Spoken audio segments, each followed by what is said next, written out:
Hi guys, my name is Marcelo Brigadeiro. I am a luta livre black belt from Rio de Janeiro, Brazil. I decided to record a couple of videos talking a little bit about luta livre, about its history, about the rivalry between luta livre and BJJ, and also to give my insight and my personal opinion over some subjects that people always ask me by Twitter, by Facebook, on the seminars I teach, and I hope you enjoy it. First of all, I apologize for my English. I'm gonna try my best to make you all understand me. The goal in this first video is to introduce myself and explain the reason why I decided to record this series of videos. And people that know me know that I don't like to be on the internet very much, to be on the websites or to record videos, but the goal here is much bigger than myself. As I said, my name is Marcelo Brigadeiro. I am a proud luta livre black belt under Márcio Cromado, who is my only and one master and will be until the day I die. According to my mom, I always been an aggressive child since I was maybe 2. I was always fighting, and so she tried many different martial arts to make me behave better. As a result, I trained karate, judo, kickboxing, kung fu, capoeira, but all for 6 months, and then I would give up because I didn't really enjoy it. Until the 16th November 1995 at 2 p.m. when I was passing by a gym in Botafogo and I heard a lot of people screaming, many different noises. I went upstairs to check what was going on, and there was a luta livre class going on. I seen the guys going for all the different submissions. I got amazed, and I knew, I don't know how to explain, but I knew straight away it was something that I was made to be and something that I would like to do for the rest of my life. I subscribed myself to them on that day and never stopped since then. As a competitor, I had over 230 grappling matches. I lost 11 of them, but I was lucky enough to be the only person in luta livre history to win 3 times the Brazilian National Championship, and also 7 times Rio de Janeiro State Championship. I also won the International Championship of Submission Wrestling and the European Circuit of Submission Wrestling too. I fought and competed from 1995 until 2007, when I found out I had a spinal injury that wouldn't allow me to compete anymore, so I was forced to retire. It was a hard time for me, and then I had to find a new goal as I could not focus on my athlete's career anymore. I decided then that my new goal would be spread luta livre around the world and give other people the opportunity to experience all the joy I experienced with luta livre and to have everything that luta livre has provided me.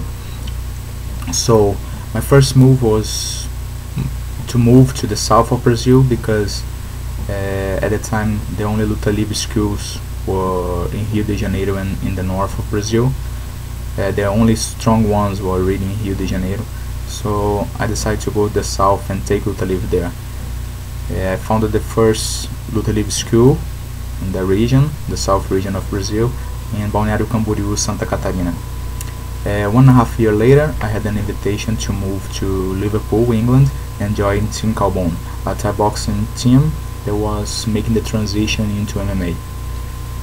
I decided it would be a very good opportunity to take luta livre abroad and to spread it over England and help it to make it stronger in Europe. So I decided to move to Liverpool, join Colin Heron, that was the Thai boxing coach over there, and who is the best striking coach I've ever met in my life. We were very successful. Our boys did brilliant. We had 5 guys in the UFC after some time, and after 3 years working together, Team Carbone was considered one of the best teams in the world and the best MMA team in Europe. My boys helped me a lot over there to make luta livre well known in England and to be respected in England. We earned it like 6 times submission of the night bonus in the UFC, and 1 submission of the year award with Teddy Attin, and having like 5 guys in the UFC and many other guys fighting the main European shows helped a lot to make Luta Livre well known and respected in the whole Europe. While I was over there, I went through many countries teaching seminars, and over 13 different countries teaching seminars, and it helped to make Luta Livre really strong in Europe like it is right now. I decided then in 2011 to come back to Brazil and focus on my own skill and in developing new teachers and new coaches, so then I could spread them over the world and they would help me in this mission to take Luta Livre everywhere. In 2010 I started managing